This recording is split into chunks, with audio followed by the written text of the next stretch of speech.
everyone, my name is Jenny. I am originally from Sweden, but I live here in Florida. And this is the season, as they say, when we are starting to think of all our traditions that we're used to growing up. And of course, for me being from Sweden, glögg is a drink that we can't be without in this season. So today I'm going to make glögg. I have a recipe that I received from an American or a Swedish man here in America 20 years ago that I use every year, and it's just the best, even better than the one I buy in Sweden, I think. So I've kind of put out all the ingredients here to give you just a quick overview as to what we're doing. I have put in 6 liters of Burgundy wine. I buy this regular Burgundy wine at Publix, and it's 2 of these bottles, 3 liters each. I pour it into a big pot like this. After that, I'm going to add sweet vermouth. This is just a regular sweet vermouth that I buy at the liquor store, and according to my recipe, I am putting in 1 of these to 6 liters. So half of this to 1 3 liter if you want to make less. Okay, so I'm just going to pour this right in here, and I'm saving the bottle because after it's all said and done, I will re-pour the glögg on these bottles. And of course I can make my own labels if I want to make it real special. Okay? After that, we have vodka. And I'm a little embarrassed because of course I would have Svedka or Absolute vodka in my Swedish glögg, but where I went they didn't have it. So I like this bottle and I figured I'll reuse it later. So this is why I bought this. But we will have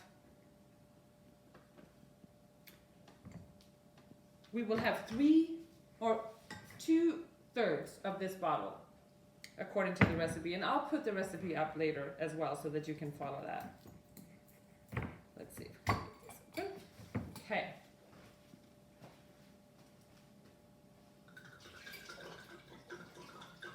Now, obviously, if you want this to be stronger, you can pour everything in. But for now, I think I'll keep it like this and we'll see. Okay, this is the first part of it. We are gonna, my cats are having a little fight here next to me. We're also gonna have sugar. So we're gonna have 6 deciliters of sugar in there. I have my deciliter, and of course you can figure out how many cups that is if you want to use cups instead. But I'm gonna use this, so we're gonna have 6 deciliters of sugar in here.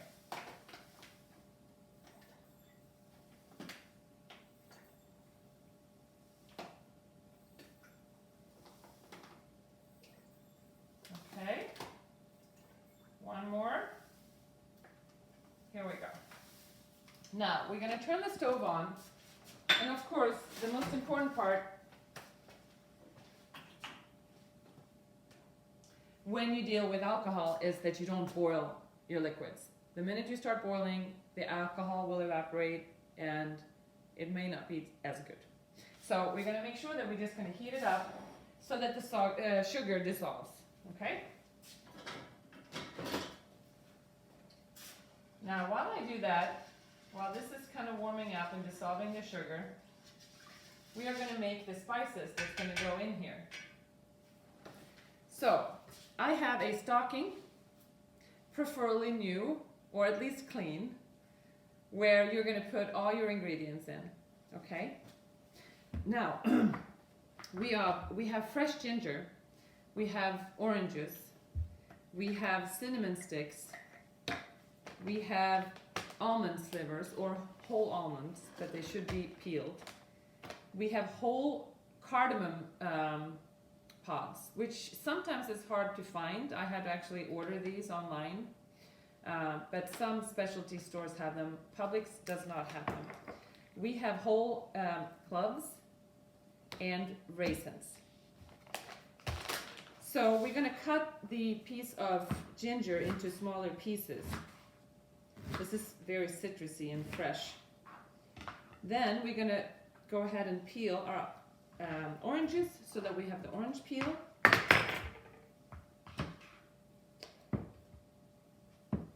course, these are all washed and cleaned prior to doing this.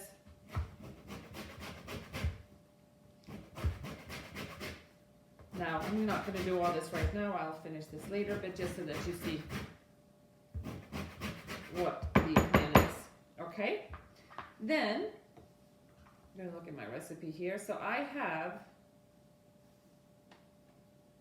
6 deciliters of raisins.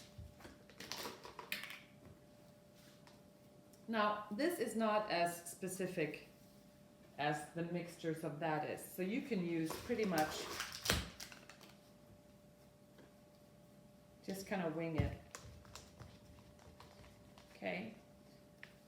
So again, you stuff your stocking with everything. I'm not going to do all now, I'm just going to kind of give you an idea. Okay. Then you continue with the peelings of 2 oranges. So once I've peeled all this, I will take all of those peelings and put it in here.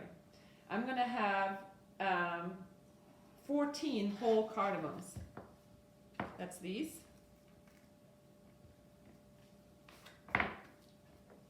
Okay. As far as the, we're going to have about 3 deciliters of almonds in our stocking. And then we're going to have 3 sticks of cinnamon. We're going to have our fresh ginger. And then we have about 18 whole cloves.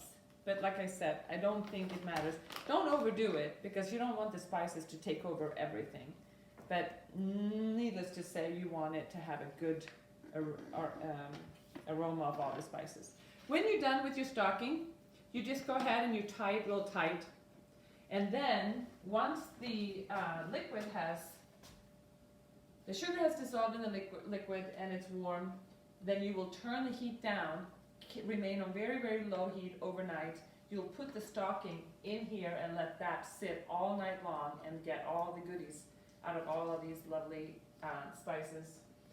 And then by the morning, you would be ready to have a little glögg for breakfast. Now, as usual, we serve it in our glögg cups, and we put some raisin and almonds in the cup and then pour the glögg over and drink it warm. It would help if it's cold outside. In Florida, it's not always optimum weather, but when you serve it, you have your bowls where you put some raisin and almonds in, and voila, you have a wonderful Christmas tradition from Sweden. So I hope you liked this video, and I hope that it was made sense. Like I said, I'm going to add the recipe there as well, and if you have any questions, feel free to post them under the video, and subscribe to my channel, and I will get back to you. All right, thanks so much for watching. God jul!